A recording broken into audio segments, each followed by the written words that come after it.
I misplaced my passport 2 days before our $14,000 family trip. Mom just texted, "Honestly, we don't care. This trip's actually better without you." Then my sister sent a photo. "Oops, I hid it. My bad." I replied, "Good." Then I secured the home before their return. And when they came home, have you ever poured your heart, your savings, your everything into something for your family, only for them to look you dead in the eye and casually say, "Honestly, this trip will actually be better without you"? Because that's what my own mother told me. My own sister then stole my passport and taunted me with it. Can you imagine that kind of betrayal? I'm Jack.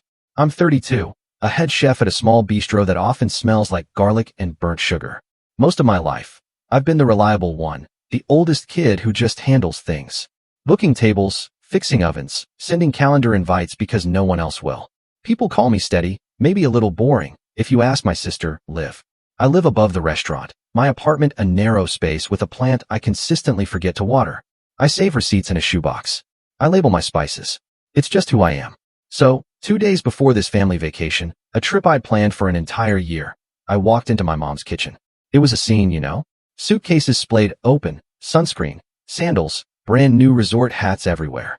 The kettle was screaming, and Mom was laughing at something on Liv's phone. I set down a carton of eggs. "Breakfast burritos for the road," I announced. "Mild or spicy?" Liv didn't even look up. Just, "Why are you here?" "Because we leave in 48 hours, I said, trying to keep my voice light. "And because the fridge is empty." Mom finally glanced over. Her smile, it just faded into that thin, tight line she reserves just for me. "Jack," she said, almost a warning. "We talked about this. Don't make a scene." A scene? I opened a drawer for foil, and it was packed with brand new sunglasses, tags still attached. I booked everything. I wanted to scream. Liv, always loud and theatrical, slid her phone across the counter like she was dealing a card. "You booked it with our money too, remember? Group effort." I just stared at her. "I covered the villa deposit," I said, my voice dangerously calm. "The flights. The rental van. You sent me $20 for vibes." She rolled her eyes. The group chat glowed on her phone. My name was highlighted, old messages, new ones. I saw a glimpse of my own text from the night before. Flight confirmations, packing list, airport time. And then Mom's voice cut through the air, chilling me to the bone. "Honestly, we don't care.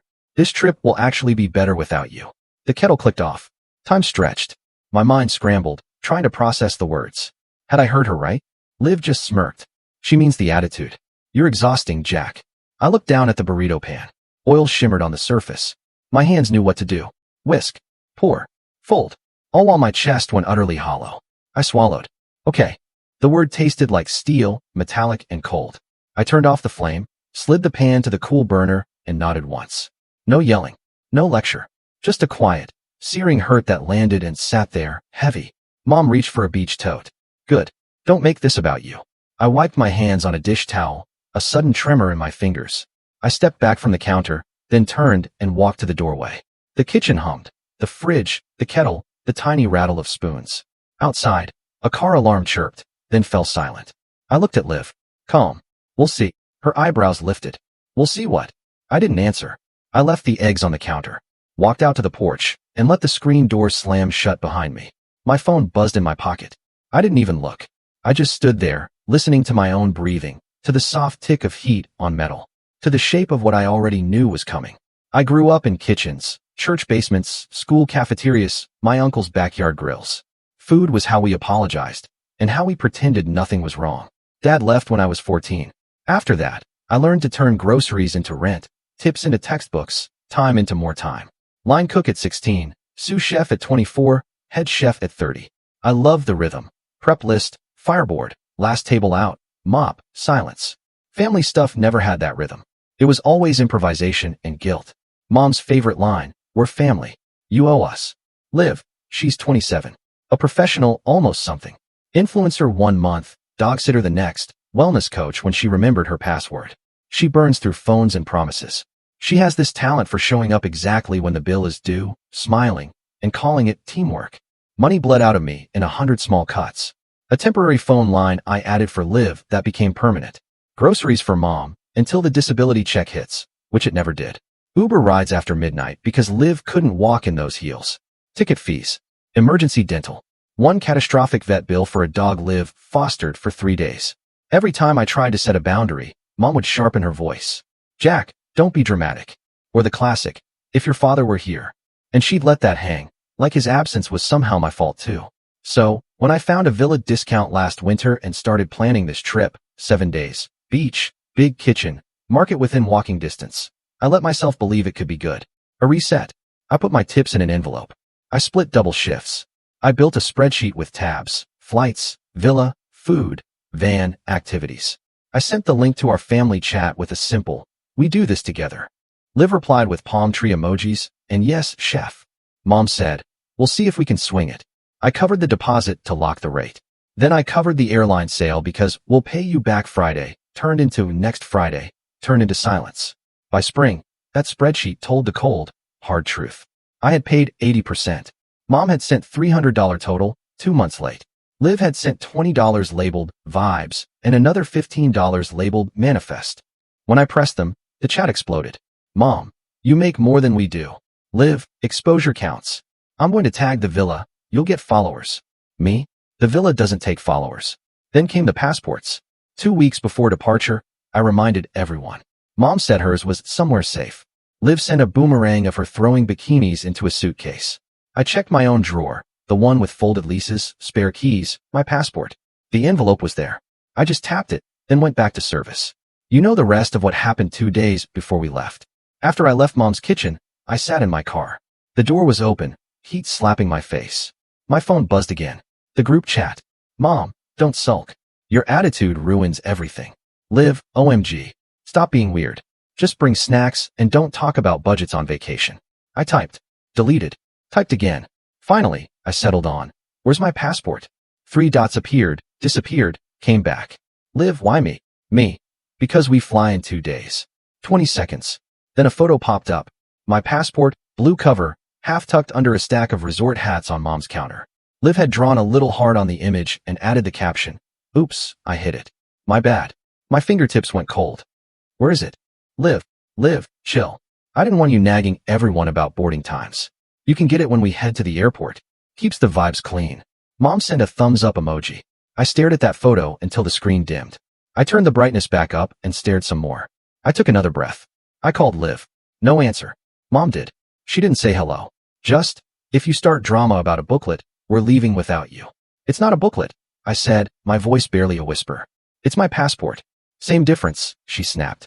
"Stop controlling everything." I thought about the spreadsheet, about the deposit, about every single time I'd paid and called it love. "Give it back," I said. "Calm." "Honestly," Mom said, her voice bright, like she was choosing wallpaper. "We don't care. This trip will actually be better without you." The call clicked off. I didn't move. A minute. 5. Somewhere, a delivery truck beeped as it backed up. I watched a cloud slide behind the power lines, and something inside me clicked. Not rage. Not even grief. Just a switch. At the restaurant that night, I burned 2 steaks. My sous chef took over the pass and made me sip water like I was the one in danger of overcooking. After service, I pulled out my shoebox of receipts and did the math. Villa, paid by me. Flights, mine, +3 for them because we'll reimburse. Van, mine. Activities, mine. Grocery fund, mine. The total looked like a slap in the face. $14,000. My handwriting underlined it twice, all on its own. I took photos of everything. Saved PDFs. Put copies in a folder called Truth. Then I went home, opened my drawer, and this time, I opened the passport envelope. Empty.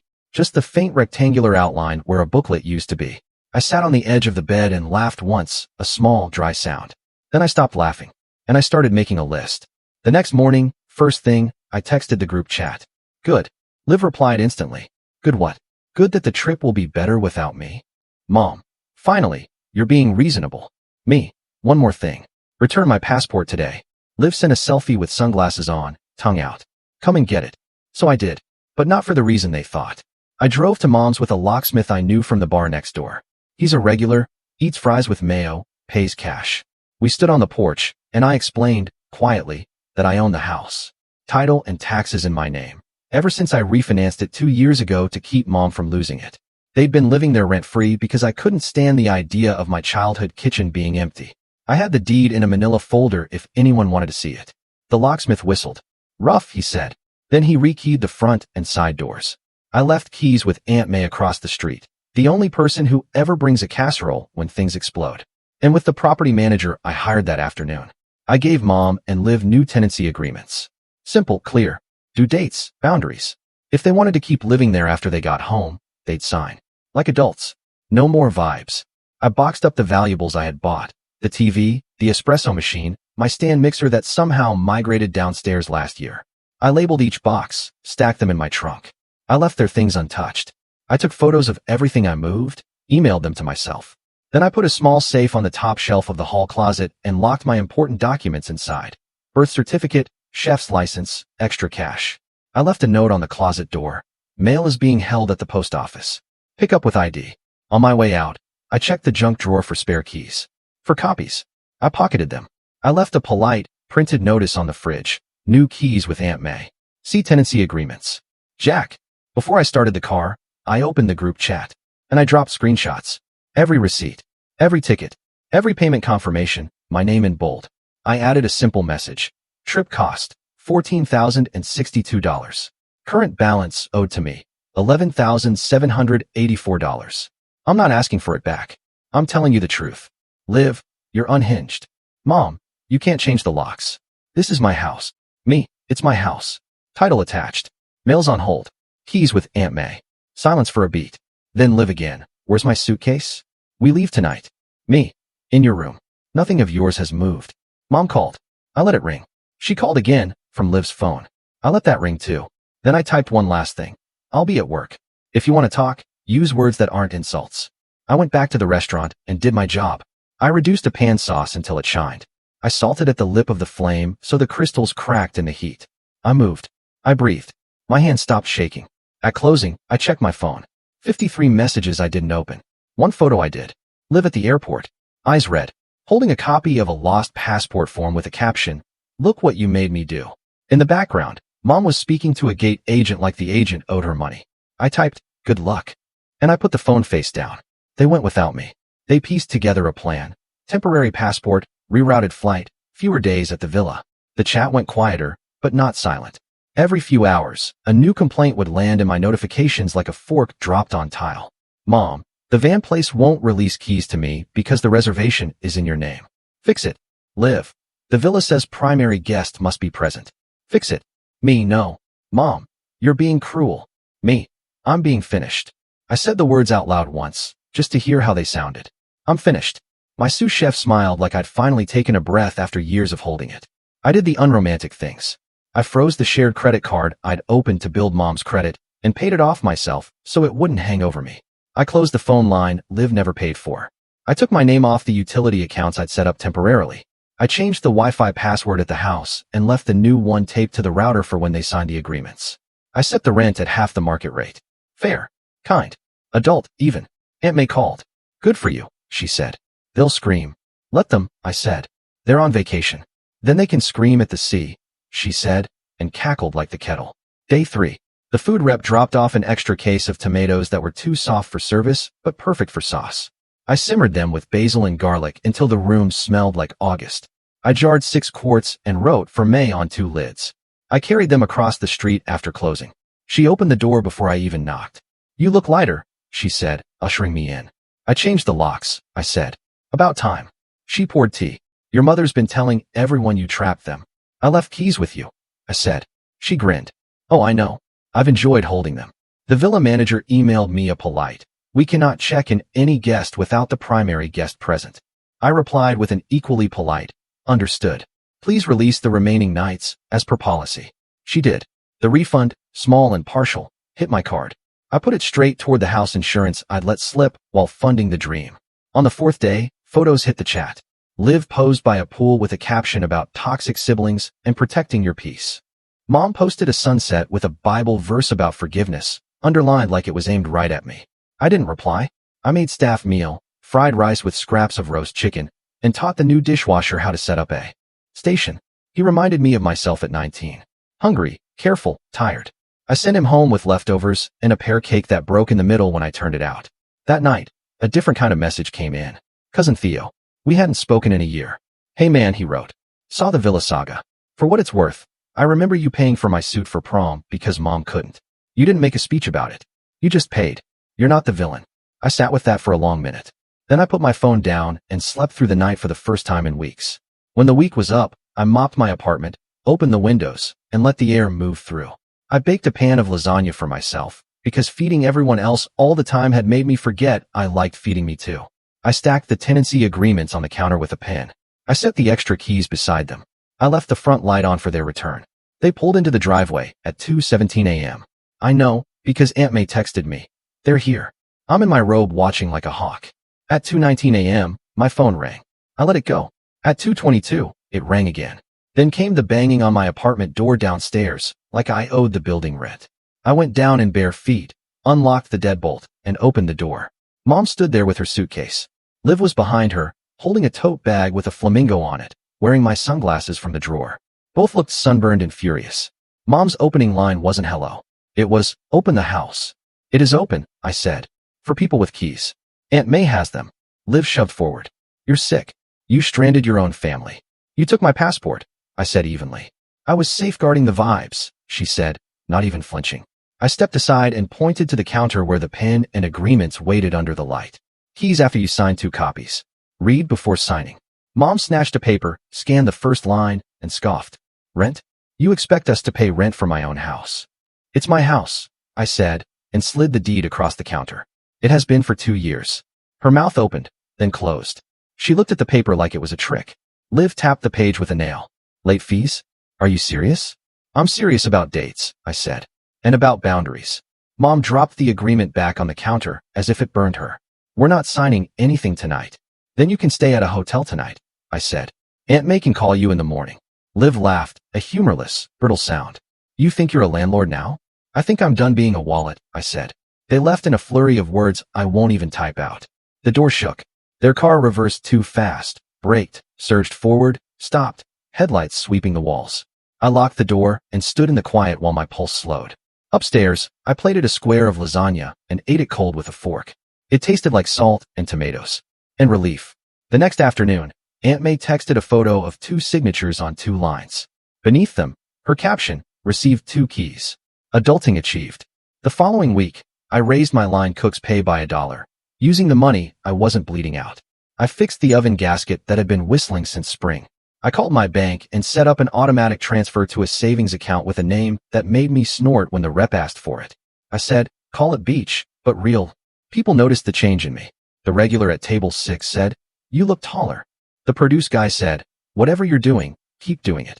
The dishwasher asked if we could play music during prep. I said yes. And for an hour every day, the bistro sounded like a summer in a city I've never visited. Mom paid rent the first month late. The second month, on time. Liv started bringing home actual pay stubs from a real job at a pet store. She dropped a Starbucks drink on the porch once with a sticky note that said, for the landlord. I left it there until the ice melted, then poured it on the basil plants out back, just to see if coffee makes basil meaner. It does.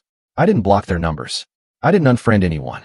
I just stopped answering messages that weren't questions and stopped showing up to fix things I didn't break. One night, near closing, Liv came into the bistro alone.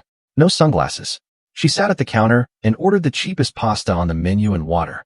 I cooked it myself, even though the line could have handled it. When I set the plate down, she said, soft. You really weren't coming to the airport, were you? No, I said. She looked at the steam rising from the pasta. I thought you'd cave. I know, I said. She nodded. I'm still mad. I know, I said again. She forked a bite, chewed, and then said, almost like a joke that wasn't a joke, do you hire dishwashers? I pointed at the sign I'd taped to the host stand that morning. We do. She didn't apply, but the next week she sent me a photo of her first paycheck from the pet store and a text that read, it's not much. It's mine. I typed good and hit send. Some endings don't feel like fireworks. They feel like a pan cooling on a stove. Quiet. Final. Useful again. I didn't get a beach this year. No easy mornings or lazy afternoons. No photos of my feet in the sand with a caption about gratitude. I got something else. I got my life back. It shows up in small ways. In the silence of my phone at 2 a.m. In the way my shoulders don't live up by my ears anymore. In the way I taste food again, actually taste it, not just check for seasoning. In the plant on my windowsill that finally perked up because I remembered to water it 3 times in a row. Mom still thinks boundaries are disrespect. She says it with the same tone she used to say, eat your green beans. But she signs the agreements. She writes, rent, in the memo line. She knocks before she comes upstairs. Sometimes she stands on the porch with a bag of oranges and looks like she's going to apologize. She hasn't yet. I don't need her to. Liv is still Liv.